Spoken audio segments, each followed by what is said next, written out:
पुरोहित भाइयों, धर्म बहनों एवं मेरे प्यारे भाइयों एवं बहनों, मैं आप सबको झांसी डायसिस के इस YouTube चैनल में स्वागत करता हूँ। आज हम गुड फ्राइडे या प्रभु के मृत्यु एवं दुख भोग पर मनन चिंतन करने के लिए जा रहे हैं। प्रभु के दुख भोग या मृत्यु को हम सारे संसार में गुड फ्राइडे के दिन मनाते हैं। किसी की मृत्यु हमें आनंद नहीं देती है, मृत्यु हमें दुख देती है, लेकिन प्रभु यीशु की मृत्यु को हम गुड फ्राइडे क्यों कहते हैं या शुभ दिन क्यों कहते हैं? क्योंकि प्रभु ने क्रूस पर अपना जान गवाकर हमें मुक्ति प्रदान की है। इसलिए ये दिन एक अनुग्रह का दिन है, ये दिन एक कृपा का दिन है, ये दिन प्रभु की आशीष का दिन है। इसलिए हम इसे गुड फ्राइडे के रूप में मनाते हैं। प्रभु के दुख भोग को अंग्रेजी में पैशन कहा जाता है। पैशन में 7 अक्षर हैं और पैशन शब्द के ये 7 अक्षर हमारे लिए कुछ जरूरी शिक्षाएं हमारे लिए देते हैं। पहला अक्षर है पार्डन, क्षमा। प्रभु यीशु ने क्रूस पर मरते समय उन्होंने यही कहा, हे पिता उन्हें क्षमा कर, क्योंकि वे नहीं जानते हैं वे क्या कर रहे हैं। ये उनकी प्रेम की पराकाष्ठा थी। प्रभु ने अपने शत्रुओं को भी क्षमा किया और प्रभु यीशु हमें चुनौती देते हैं, हमारे जीवन के द्वारा भी हम दूसरों को क्षमा करें। ये क्षमा आज भी हम दूसरों के जीवन में जीवित देखते हैं। हम सिस्टर रानी मरिया के जीवन के बारे में जानते हैं। 1995 में एक व्यक्ति ने उनको चाकू मारकर उनकी क्रूर हत्या कर दी, लेकिन उनके परिवारजन वो जेल या बंदी गृह में जाते हैं और उस व्यक्ति को जिन्होंने रानी मरिया की हत्या की थी उसको आलिंगन कर उसको क्षमा कर देते हैं। उनकी बहन जो एक खुद धर्म बहन है, वो उस बंदी गृह में जाती है, उस व्यक्ति को आलिंगन करती है और क्षमा करते हुए उनको भाई मानती है। आज प्रभु यीशु हमें भी चुनौती देते हैं कि हम एक दूसरे को क्षमा करें। दूसरा अक्षर है ए, मतलब एक्सेप्टेंस, स्वीकार करना। प्रभु यीशु ने यह प्रार्थना की थी, पिता यदि हो सके यह प्याला मुझसे हटा देना, लेकिन उन्होंने फिर कहा, मेरी इच्छा नहीं तेरी इच्छा पूरी हो। प्रभु ने हमेशा पिता ईश्वर की इच्छा पूरी की। आज प्रभु यीशु हमें भी चुनौती देते हैं। हमारे जीवन में भी दुख संकट आ जाते हैं और दुख संकट का सामना करते हुए हम उन दुख संकटों को अपने जीवन में स्वीकारें। हम फादर स्टैन स्वामी के जीवन के बारे में जानते हैं। उन्होंने आदिवासियों के लिए अपना जीवन बिताया, उनके हक के लिए वो लड़े।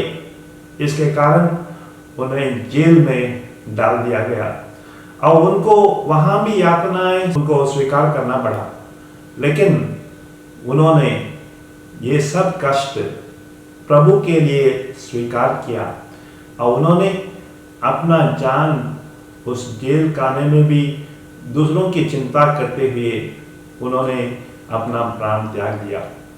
ये है प्रभु हमें बुलाते हैं कि हम अपने जीवन में आने वाले हर एक दुख को, हर एक कठिनाई को अपने जीवन में स्वीकार करें। पैशन का तीसरा अक्षर है एस, मतलब सरेंडर, समर्पण करना। प्रभु यीशु ने मरते समय क्रूस से यही कहा, हे पिता मैं मेरी आत्मा को तेरे हाथों में सौंप देता हूँ। यह है समर्पण। उन्होंने अपने जीवन को पूरी तरह से ईश्वर के हाथों में समर्पित कर दिया और आज हम उनकी इसलिए याद करते हैं। हम एक इसका जीता जागता उदाहरण ऑस्कर रोमेरो, जो एल सल्वाडोर के आर्च बिशप थे, उनके जीवन में भी हम पाते हैं। उन्होंने दूसरों के लिए आवाज उठाई। जहां हिंसा और नफरत के उस माहौल में उन्होंने आवाज उठाया और उनको मालूम था उनके जान को खतरा था, लेकिन उन्होंने कहा अगर वे मुझे मारेंगे मैं लोगों के हृदय में जिंदा रहूंगा। यह है अपना जान पूरी तरह से समर्पित करते हुए लोगों के लिए बिताया। हमारे दिलों में अभी भी जिंदा है क्योंकि उन्होंने अपने जीवन को दूसरों के लिए समर्पित किया। इसलिए यह कहा जाता है, दुनिया में लोग इसलिए सम्मानित करते हैं दुनिया को उन्होंने क्या दिया है। आज प्रभु यीशु हमें भी चुनौती देते हैं, हमारे जीवन को हम पूर्ण रूप से प्रभु यीशु के हाथों में समर्पित करें, क्योंकि हम नहीं जानते हैं हमारी जिंदगी में क्या मुश्किलें और क्या कठिनाइयां हमें झेलनी पड़ेगी। लेकिन अगर हम प्रभु यीशु को अपने जीवन समर्पित करते हैं, वो हमें शक्ति एवं साहस प्रदान करते हैं। चौथा अक्षर है एस फॉर सैक्रिफाइस, मतलब बलिदान। प्रभु यीशु ने अपना जीवन दूसरों के लिए दिया। अपने जीवन की आखिरी बूंद तक या अपने लहू की आखिरी बूंद तक उन्होंने दूसरों के लिए बिताया। यह है उनका सैक्रिफाइस, उनका बलिदान। हमें भी चाहिए कि हम अपने जीवन में बलिदान करें, सैक्रिफाइस करें। हम जानते हैं असीसी के संत फ्रांसिस एक बड़े अमीर व्यापारी के पुत्र थे और उस व्यापारी के पुत्र को एक दिन जब गिरजा में बैठते हैं, उनको प्रभु की आवाज सुनाई देती है, फ्रांसिस जाओ और मेरे कलीसिया की मरम्मत करो।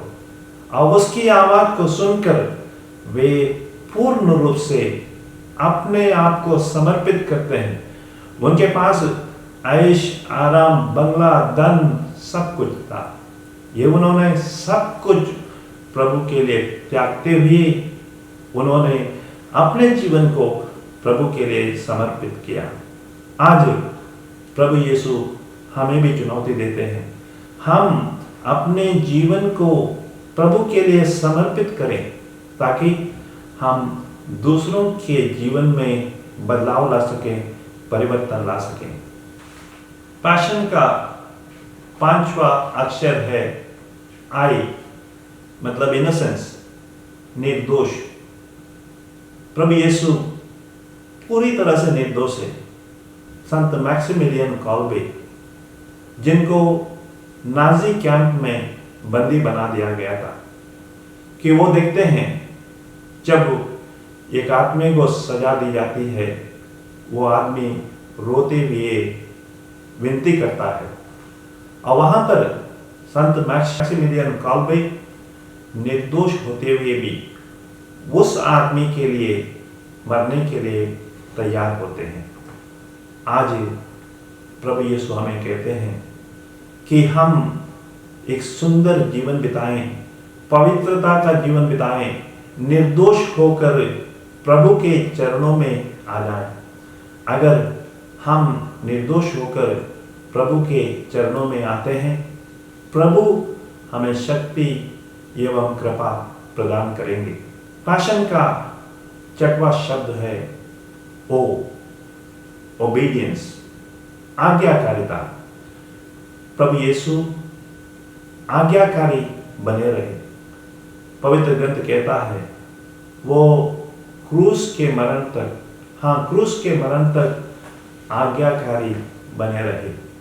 आज प्रभु यीशु हमसे कहते हैं कि हम अपने जीवन द्वारा प्रभु की क्या आज्ञा हमारे जीवन में है उसको अपनाने की कोशिश करें। हम अपनी इच्छा पूरी करना बंद करें, लेकिन प्रभु को हमारे जीवन में जगह दें और हम हर समय पूछें प्रभु की आज्ञा हमारे जीवन में क्या है, प्रभु की इच्छा हमारे जीवन में क्या है। उसको जानते हुए हम अपने जीवन में आगे बढ़े। अगर हम ये गुण को अपनाते हैं तो हम भी दूसरों के जीवन में परिवर्तन ला सकते हैं। और इस पैशन का अंत वाला अक्षर है एन, मतलब अभी। प्रभु कहते हैं अभी एक क्रिस्ती के लिए मौका है, मौका प्यार करने का, मौका क्षमा करने का, मौका दूसरों तक पहुंचने का, मौका दूसरों की सेवा करने का। इस मौके का हम फायदा उठाएं। अगर हम इन 7 बातों पर मनन चिंतन करते हैं तो प्रभु का दुख वो, प्रभु की मृत्यु हमारे जीवन में भी सार्थक होगी, ताकि हम भी प्रभु के जैसे हम दूसरों के लिए जीते हुए दूसरों के जीवन में परिवर्तन ला सकेंगे। गुड फ्राइडे हमें यही संदेश देता है, क्रूस पर यीशु मसीह का बलिदान एक दुर्घटना नहीं, ये एक ईश्वर की योजना है। ईश्वर ने एक योजना बनाई। जब मनुष्य पाप रूपी सागर में डूब रहा था, उनको बचाने के लिए, वो मुक्ति दिलाने के लिए उन्होंने योजना बनाई, और इस योजना का फल है मुक्ति। हमें प्रभु यीशु अपने मृत्यु और पुनरुत्थान द्वारा मुक्ति दिलाते हैं। मुक्ति बंधनों से, हम अनेक प्रकार से बंधनों से बंधे हुए हैं। वो है पाप का बंधन, स्वार्थ का बंधन, नफरत का बंधन। अगर आज हम सचमुच में गुड फ्राइडे मनाते हैं, प्रभु यीशु हमें कहते हैं इन बंधनों से दूर हो जाओ, और वो दूर होने के लिए हमें ईश्वर की कृपा चाहिए।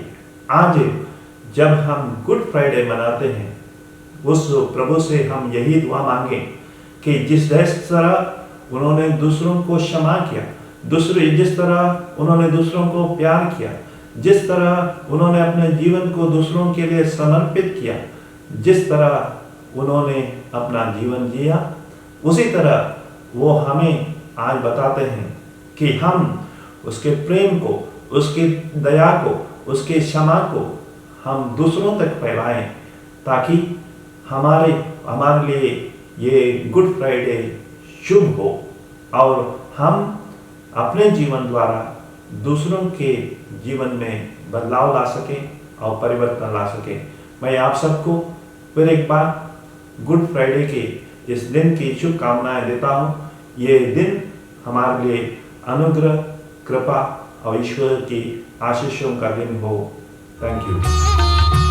विश्वास मेरा तुझ पे